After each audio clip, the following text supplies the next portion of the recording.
Hey everybody, yesterday I watched the coolest video from one of my favorite YouTube channels, Stand Up Maths, where Matt usually talks about mathematical topics that are far beyond my understanding, but they're always entertaining. In a departure from this, he did a video on cinema film stock and aspect ratios. It was filmed completely on a 35mm cine camera. How cool is that? He even had a short section where they filmed on a 16mm cine camera and a 35mm camera, and they put them on split screen, and he walked from one to the other so you could see the effect of 35 versus 16. Check out the video. I'll put a link in the description. It is a really neat one. I posted a few comments about motion picture projection from my Projectionist days many years ago, and the comments I got back let me know that there's quite a few people who will be interested in hearing about how motion picture projection worked in the days before digital. One of my favorite memories as a projectionist was the night before the 1989 Batman film was released. I invited all the workers to stay late for a private showing. As soon as the distributor dropped off the film, sometime after midnight, I worked like a madman to put it together on the Platter. And at about 1 a.m., we all grabbed some popcorn and soda, and we sat down for our own private viewing of Batman, many hours before the rest of America would see the film. That made my 7 a.m. wake up for my day job so painful, but it was absolutely worth it. Hi, I'm Tad, and I was a motion picture projectionist in the late 1980s and the early 90s. Let me share with you some of the details of one of the coolest jobs I ever had. This is going to be a long video, so you don't have to watch it all in one sitting, and hey, if you make it to the end, that's pretty awesome. If you don't, well, that's awesome too. You can jump around. I'll try to put some chapters in. So I'm also going to include photos, and a lot of these photos I've found over the years, and I don't know where I got them, so I really do apologize that I can't necessarily say where they came from. I only ever took maybe 5 photos in my projection booth, so I've only got like 5 of my own in the whole lot, and I do want to be able to illustrate some of the things I'm talking about. I had a regular day job, and I was a young guy, and I needed extra money to make ends meet, and so I started working nights at a United Artists Cineplex. I was working as an usher. Well, being an usher was really cool. That was fun. We got to see free movies, and all kinds of crazy things happened. You could just imagine the fun. We enjoyed it. At some point, the general manager called me into her office and asked if I'd like to learn how to be a projectionist. And at my day job, I worked as a machinist, and so mechanical things were right up my alley. I jumped at the chance, and she put me on the schedule for Thursday night to be trained by the current projectionist, a guy named Tony. He taught me lots of good stuff. We had 9 theaters. They made us a mid-sized multiplex. We usually had 2 or 3 projectionists on staff and working in rotation, and the managers, they knew the basics, so they could run things on a slow Tuesday morning when business was light. At that time, there really were 3 kinds of projectionists out there. There was the manager who knows how to run the projectors, kind of projectionist. There was a guy like me who was taught by a projectionist but really didn't have special skills. And then there were these mythical creatures that worked on Long Island or something for the big city theaters that they were union projectionists, and they were paid huge amounts of money, and they knew everything. They really could do everything. So I was nowhere near the union projectionist level. I was just an ordinary Joe that picked up stuff along the way, quite often taught by United Arts technicians who came in to repair our machines and things like that. Our busiest days were Friday night and Saturday night, naturally, because that's when the releases came out. New releases came out on Friday, and our lobby was packed with people standing in line to buy popcorn and soda and Raisinets. And if I went upstairs, it would be blissful silence. What a huge difference it was. And here's our projection booth. And I'm sorry about the grainy photos. Again, I just had a point and shoot, and this is what I took. So starting on the right, you'll see projector number 1. This is one of our smallest theaters. Directly below the floor where I was standing was the lobby. and it extended the entire length of the booth. So as far as you can see to the far end, it's probably 70, 80 feet. I don't know how long it was, but that would be maybe even longer, maybe 150 feet. I don't know. It was long. That was the lobby down below, and where you would go walking to theater number 4 or something, the usher would point you your way. So here I am upstairs right above the lobby. And now you know, in a standard multiplex, that's kind of how it is. You're probably walking under the projection booth when you go to your theater. On the left was theater number 2.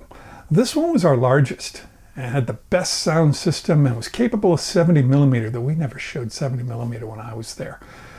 Here's another image of number 2.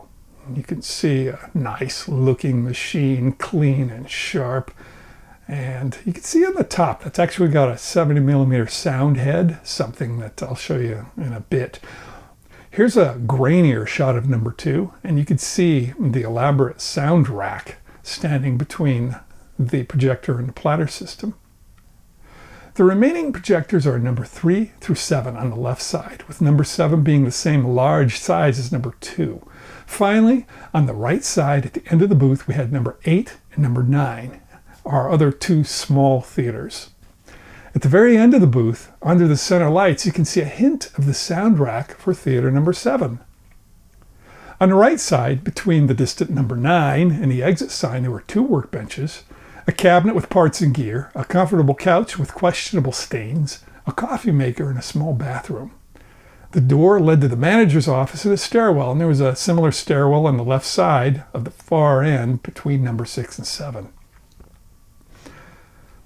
On a typical day, the projectionist would get in a half hour before the first matinee show in order to make sure things were all set up and ready to go by the guy the night before.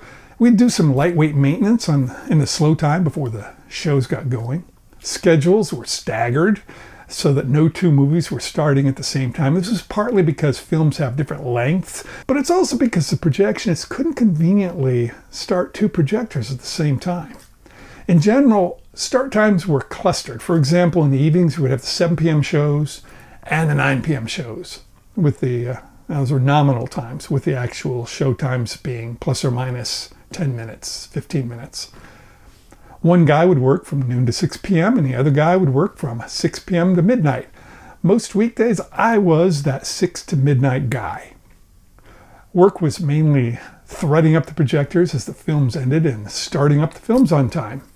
We also had to keep everything immaculately clean. Any bit of dust in a projector could damage the film in an irreparable way. So we were constantly cleaning the projectors with toothbrushes and putting film lubricant in there and using brake cleaner. And if you ever got a scratch in a film, a little piece of dust would scratch the film. If it scratched it on the backside, you're pretty okay. It would make a very thin line. It looked like a hair. And most people would never notice. It was just a black line. If you scratched it on the front side where the emulsion was, it would scratch off one of the color layers and it would produce a green line that was absolutely annoying, and basically you could not keep showing that film. We would end up replacing the print, which was, I heard the rumor it cost $2,000 to replace a 35 millimeter print in the late 80s. I don't know if that's true, but we didn't want to do that. We kept a tight ship, kept everything clean. And we were always ready to step in when there was a film breakage or other emergency. That's really why we were there. At the end of the last show, we'd get all the projectors threaded up and ready to go for the next morning. And we always left the booth spotless and ready for the morning guy. There were things that we did besides just showing the shows, and that was from time to time we'd have to do things like periodic deep cleaning of the booth and of the projectors and all that. We lubricated things. We'd use a film cleaner, which was an interesting gadget that had like this non-woven fibrous cloth that was in a roll, this white cloth, and it would just be wiped over the film as the film was showing. You just run the film normally, and with this thing in the loop, and it would clean the film, get all the dust off of it as you ran the film. Other things we did, we'd swap trailers in and out. That was an interesting regular task. We would replace worn cue tapes, more about cue tape later on. We would build the new films from the 20-minute reels. I'll get to that. We would tear down the old films, send them back to the distributor. We would change the lamps in the Lamphouses.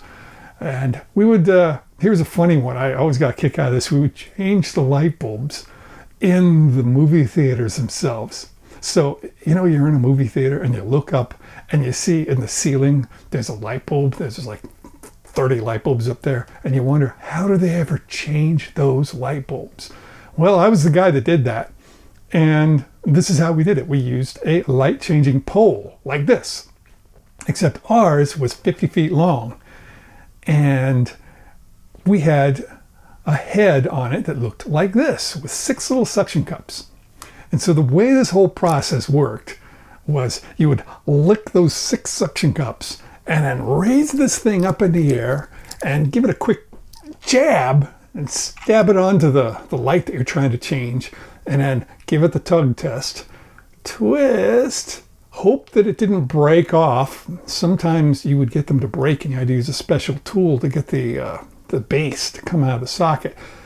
And you get it loose, and just about when you got it loose, as you're lowering it, right about 2 or 3 feet away from the socket, the bulb would suddenly come loose from most of the suction cups, and you would see it starting to tip back and forth, and it's wobbling, and you're like, oh no, trying to get the pole so that the bulb doesn't wobble off and lowering it, and inevitably the bulb would fall off the end, and you would either catch the bulb or you wouldn't catch the bulb. Sometimes I caught it, sometimes I didn't.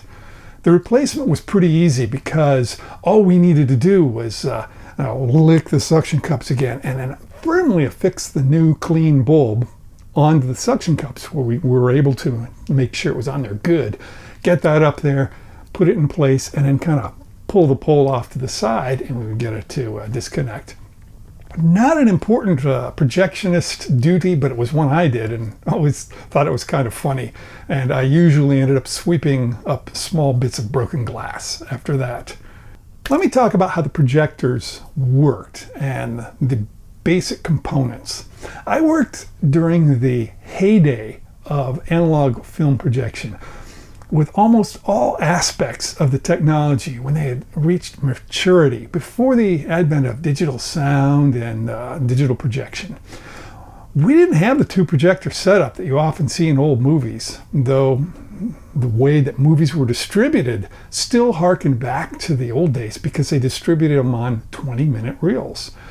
But what we used was what was called a Platter system, where we could splice together all 6 reels of a movie into one great big pancake of 2 miles of 35mm film on a horizontal platter. Here's one of our Christie platters with the film Rain Man on it. Notice that we have written the film name on the solid leader, which is really actually, that's the end of the film on the outside. We wrote Rain Man on there, and we added Dolby and flat. That tells us to set up the control panel when we move the film so that it's Dolby, and the lens we're going to use is going to be flat, which was, we're going to talk about that later.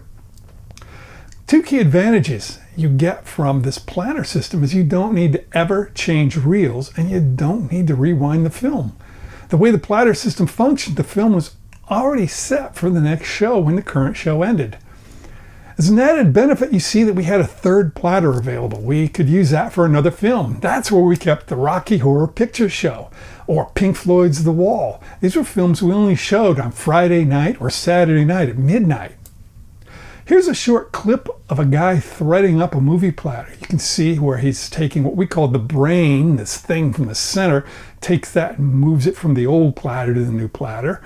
And he's going to put this green ring on the other platter. Then he's going to pull the movie, the head, the beginning of the movie from the center through the brain and thread it through all these pulleys and reels and everything and all this stuff to get up to the top of the projector, down to the bottom of the projector, bring it back over, bring it up, and there's a few adjustments you make on the platter to choose where your target platter is. Notice he's got the green ring there, and he's going to loop the film through there and hook it into the take-up and get that one spinning. And now we're good to go.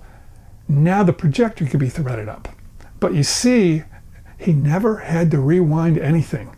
And when this whole setup is, when the film finishes, it just needs to reverse this process. It's really a neat device. We used Century projectors, and that was a standard fixture in many projection booths at the time. They're very well made. They're built like a tank. They could run for many months with very little maintenance. Here's a photo of the projector from our largest theater, the theater number 2. And I annotated this some years ago for a posting I made of it somewhere. I don't remember. So I'll put it here. You can see these and maybe freeze it and look at some of these. I might have forgotten some stuff, but I will point out how we have that thing at the top, which was totally bypassed, which was the sound head for the magnetic sound on 70mm film. We didn't use that. We didn't have 70mm film. You can see the turret, which I'll be talking about later, for the 2 lenses. You'll see the 2 lenses there, the gold-looking things.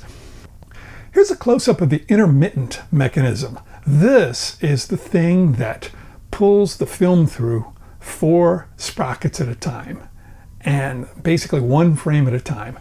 You could see, you look on the back, the round section you see in the back, that's where the actual mechanical part of the intermittent lives.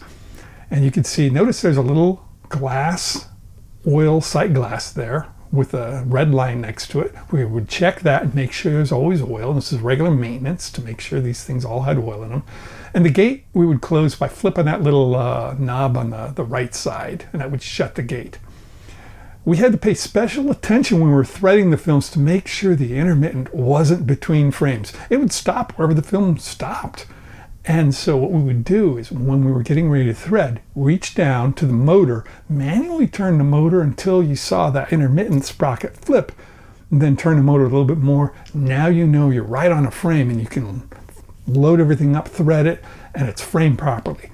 There was a framing knob, but that was not intended to move a large amount, like 1 perforation. It was really for finesse. So we just wanted to get it right from the get-go. And if you didn't thread it right, if it was between frames when you did it, start the projector up, you'd look out and you see, darn it, look at that, the film's out of frame. And you'd have to stop it and rethread it.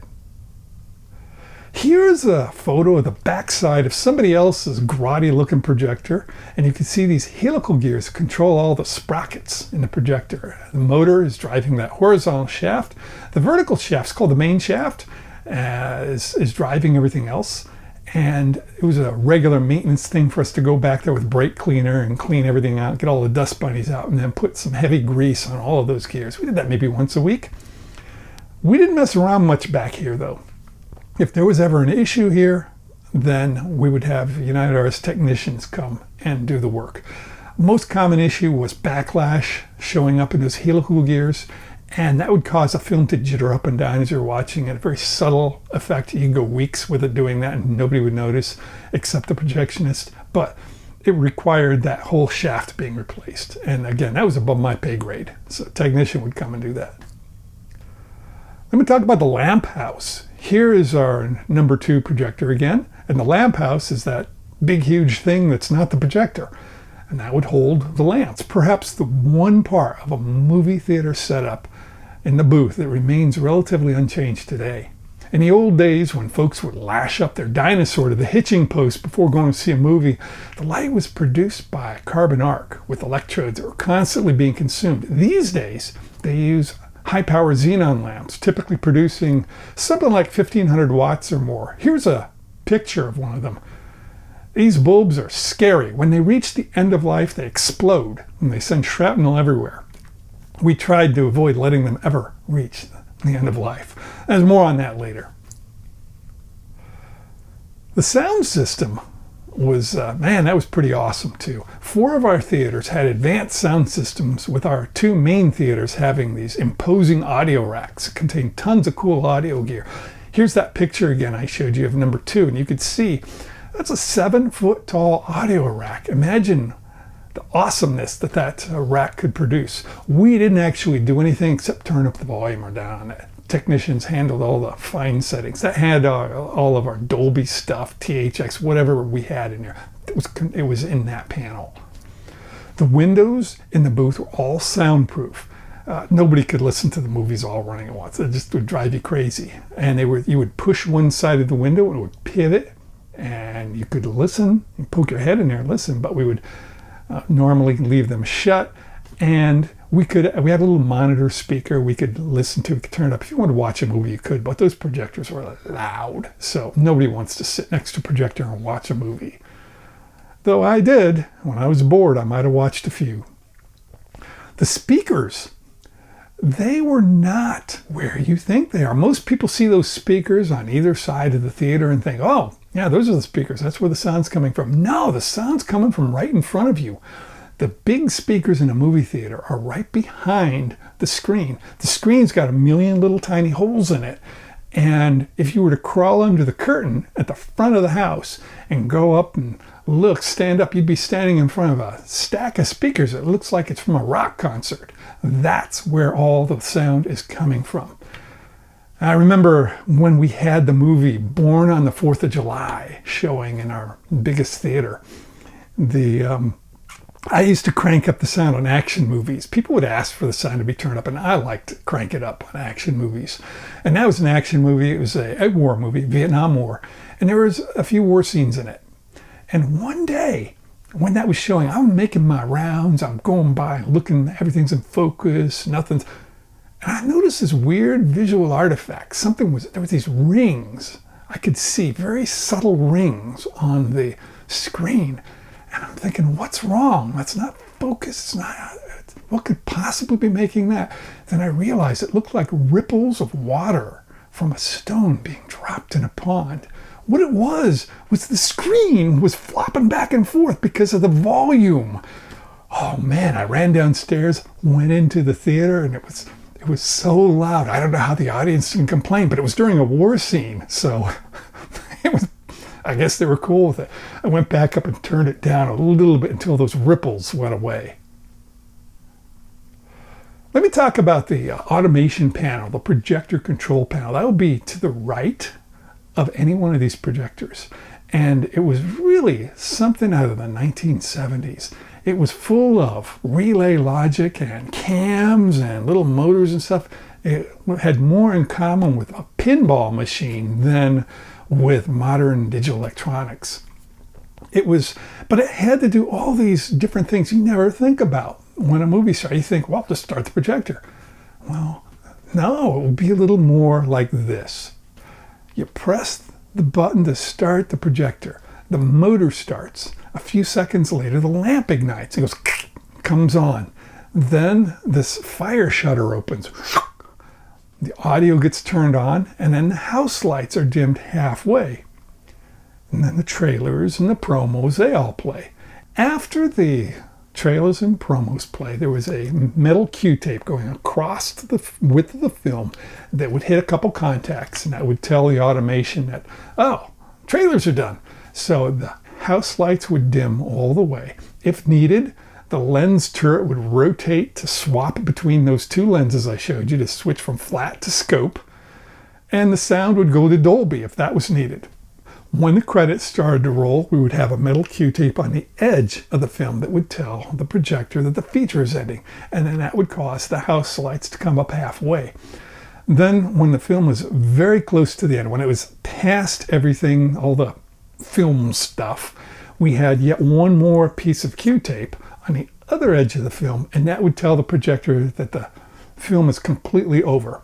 The house lights would come up all the way, the lamp would be shut off, the lens turret would rotate back to flat, the sound would shut off, the fire shutter would close, and more importantly, the alarm fail-safe levers, which I didn't point out before, I'll mention what they do. The alarm fail-safe levers would no longer trigger an alarm. These were two little levers, and you can see in this picture, they at the very bottom, and they had little bearings on them that looked like skateboard bearings. And they were on either side of the film. They rested on either side of the film. And if the film were to break, they would just drop down. And either one of them was sufficient to trigger the alarm. When they fell, they would hit a small limit switch that would send out a signal. And most of the time, that would trigger an alarm. But at the end of the film, it was absolutely natural for the film to go out the bottom of the projector and those little things to drop. Therefore, that was one of the things that the automation had to understand. When the last bit of film was coming out, it was expected that the film was going to get to the end and it was going to drop. We didn't want an alarm going off. So there was also a timer built into this panel, and it was analog. It looked like a kitchen timer you might see on an old stove. And it only worked if the projector was all threaded up and ready to go. We could dial in anywhere from 1 to 60 minutes of delay.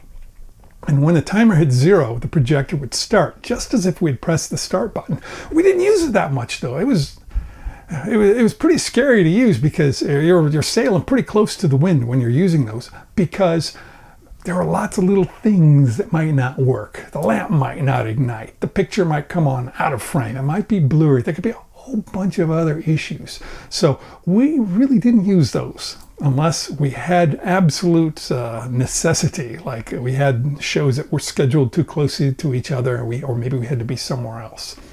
Let me talk about movie distribution. I really don't know the details of the business side of the house, but the managers, they always told me what films were coming, what films were going, and they made the schedules and they provide the trailers. On Thursday evening, as the night projectionist, I would prepare the outgoing movies to be returned to the distributor. More on this in a minute. And we usually had 2 or 3 films going out to be eventually sent off to a second-run theater or an art house. We rarely showed second-run films in our theater. Almost every film we showed, though, would end up elsewhere after the end of the run. For example, Rain Man, when that show finished showing in our theater, it would go off somewhere else across town at a smaller theater that charged less for their tickets, and the film will be have splices and stuff in it. The one film I remember I loved that film. It was a movie called Cinema Paradiso, and we got that as a second run at our theater. I really enjoyed it. So when the films were done, when I had them all put back in their cases, I would take the film cans down to the lobby and leave them sitting in the hallway, and this is what they looked like. Each can held 3 20-minute reels. One film took 2 cans. Longer films would have 7 reels, so one of the cans was wider and would have a 4th reel. Indiana Jones and the Last Crusade, if I recall, that one had 8 reels, and so that was 2 4-reel cans. That was the heavy stuff. Sometime in the wee hours, a guy from the distributor would come around with his own key, and he would come in and he would take out the old ones and bring the new releases. And on Friday morning, while I was at work, standing in front of a Bridgeport mill and making things out of metal, the daytime projectionist would assemble the new releases from their 20-minute reels into the full films. He would attach the trailers and promos and load them onto the platter. Now let's talk about the file formats. This is what the other video was talking about now in quite a bit of detail. And let me explain it here. We're set up for 2 kinds of film. 2 formats, and we call them flat and scope. And it was covered fairly nicely in Matt's stand-up maths video. I believe scope was short for CinemaScope, though it may or may not have actually been the CinemaScope standard that we were following. It was short for the anamorphic lens. This is what flat and scope looks like side by side. And you can see the most obvious characteristic is that the scope film is squished horizontally, and it required an anamorphic scope lens to unsquish it and stretch it out. And here's a view of the projector showing the turret with the flattened scope lenses again. Notice the motor drive. As I mentioned earlier, that was triggered by the automation panel. The alarm panel here's another detail which was interesting. We had 3 of these in our movie theater. And there was 1 in the projection booth, 1 in the main lobby, and 1 in the manager's office. And you could see the alarm panel in the background over the shoulder of this Christie Platter. It's that white panel. And there were multiple LEDs in vertical sets. This one had 12 channels on it, though we only used 9 of them because we only had 9 projectors. These would tell you the status of the films. You could look at that panel and you could see whether it was green, meaning a film was running, whether it was yellow, meaning the film was not running, and I think yellow flashing probably meant the film was not running and not threaded up. Red happened, there was an accompanying alarm. That meant there was a film break or something, and you had to go running, but the flashing red would tell you where the break was. Oh, that's number 4. Let me go running in the direction of number 4. If there was no projectionist on duty, the manager could be doing, they could be sitting in the office doing manager stuff, and they would still be aware of alarms and stuff. They could still see at the panel. One of the most common emergencies that would happen was a broken film, and it happened more often than you might think. It was common to have film breaks maybe once or twice a week during my shifts. And you remember I mentioned those 2 levers, those fail-safe levers at the bottom of the projector? That's where they really came into their most effective. They fulfilled their purpose. If those levers dropped down, so the film broke, letting the levers drop down, that would trigger the alarm, and all 3 of the alarm panels would sound an alarm, and you would see a red light saying which projector had the fail-safes drop. It would also shut off everything. There would be no light, the lamp would be off, the sound would be off, everything would be off. So when a film break happened, I would look up and I'd see which of the theaters had the alarm, and I would run in that direction real quick, and I'd grab a film splicer along the way. This is a splicer we used. And look at that, that's a robust piece of equipment. These are expensive. We'd instantly open all the doors and gates on the projector as fast as I could, and I'd find the ends of the film. That was easy. They would just be dangling on both ends. Then you'd have to find the closest frame line to the break and use that guillotine cutter on the edge of the splicer to chop the film on a frame line. And you do the same thing on the other end. Then you take the 2 ends and you butt them together end to end in that splicer, grab the splicing tape, pull it across, slam the handle down, flip the whole thing over, grab the splicing tape, pull it across, smooth it, slam the handle down again, and now you're ready to go. Make sure that you didn't flip the film. Make sure you've got soundtrack lined up to soundtrack. There's so many ways you could screw this up. Double check to make sure you got full frames on either side of the splice. You then thread up the projector just like normal and press start. Man, in my prime, when I was really on my game, I could have a projector up and running within 30 seconds of hearing the alarm. Now, let's talk about those pesky CinemaScope films. Remember the frames? Let's take a look at those frames. Look how the flat film has these nice black bars at the top and the bottom. It makes it real easy to find a frame line to cut the frame. In scope films, especially in night scenes, it becomes almost impossible to spot the line between 2 frames, especially when you're squatting down in a dimly lit projection booth next to a projector. So we would occasionally have to grab a frame counter like this, and we wouldn't use it for counting frames. So what we would do is we'd flip those 2 little white rollers aside with those little levers, put the film on there after, maybe we'd pull out 10 or 20 feet of film until we found a scene change, put the film on there, lining the obvious frame line up with that black line you see on the roller, and then close those little levers down, and now you could just pull the 20 feet of film through this, and it would show you where the frame lines were as marked off on that roller. When you got near where the splice needed to be made, you could take a grease pencil and mark on the film where the cut needed to happen. And you would do this on the other end and then make your splice. Now, changing lamps, that was scary. This is probably the most dangerous part of my job. That, and I guess being assaulted by upset theater patrons. But changing lamps, those bulbs were scary. They were made from thick quartz, about the thickness of a bottle glass. And they were pressurized to a really high pressure with xenon gas. Here's a photo of one of these bulbs in its shipping container. The bulb part is about as big around as a water bottle. And notice the purple hue of the plastic. That's Lexan. That's the same stuff they make bulletproof glass out of. So that should tell you how dangerous these things are when they blow up. And man, that was an event. We would keep a log of the operating hours of each lamp and make sure we replaced the old bulbs long before they got into the danger zone. I did have some blow up during my tenure, and it would be this heavy, throaty thud that would hit you in the chest and scare the daylights out of you. You go down and you open the lamp house, there were shards of quartz everywhere, and everything was trashed.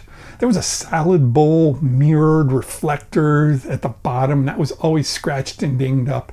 And in our vertical mount lamp houses, there was this 45-degree mirror that would redirect the light through the projector. And it was made out of this special dichroic glass that was designed to allow infrared to penetrate it and go to a fire brick up top and the visible light to be redirected. That dumb mirror was smashed every single time we had a lamp blow. The electrode would hit it. And whenever this happened, we had to have United Artists send a technician over to repair the mess. Changing the lamps was downright sketchy. This is all the gear we wore. Although our apron was a thinner rubber apron, kind of like a chemical apron, not this beefy one this guy has. The warning on the side of the lamp house said to use thick leather gloves. We didn't have them, and the guy who taught me said, "Oh, you don't need to do that." Well, man, we would open that lamp house, we would loosen the connections and the old bulb, and then ever so carefully, like a bomb disposal technician, we would gently take the old bulb out and gently place it in its case and shut that case. And then we would install the much more stable new bulb and go through a whole series of alignment procedures. And I was taught to take the old bulb and wrap it in layers of newspaper and hit it with a hammer. That was always a fun thing. We used to joke around, yeah, you need the Sunday New York Times for that process. Probably the last topic I really want to cover in detail is building the films, because this was a fairly major one. Earlier, I mentioned how the films would be built up from the original 20-minute reels. This was a fairly simple process, but it did require some attention to detail. The basic technique was like this. We would roll this makeup table, as we called it, over the platter that was going to receive the new film.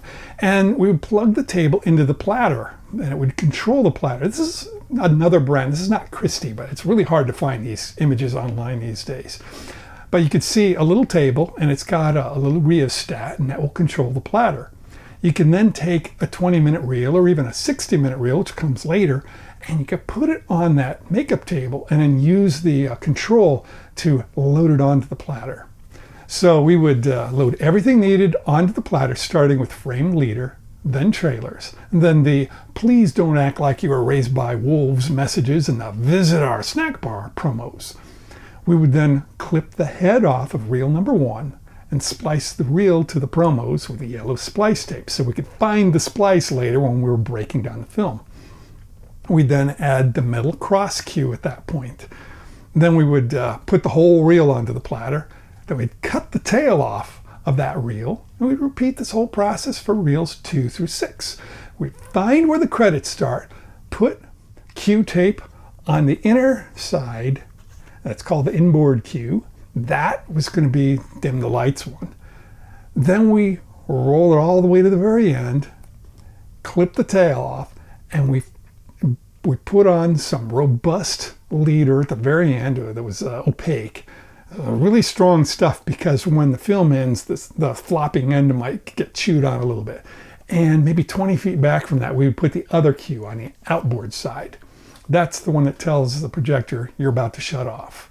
Then we'd clean everything up, wrap up all the heads and tails neatly in the individual craft paper that the reels came in, and label them, and put the reels and the heads and the tails back in the film cans. And as an alternative technique, we could do all this at the workbench, loading it all onto 60-minute reels. We'd use the makeup table to load the 60-minute reels onto the platter, splicing them in the middle. This allowed the projectionist to do most of the work at the workbench in good lighting and standing up and not needing to take the projector out of operation.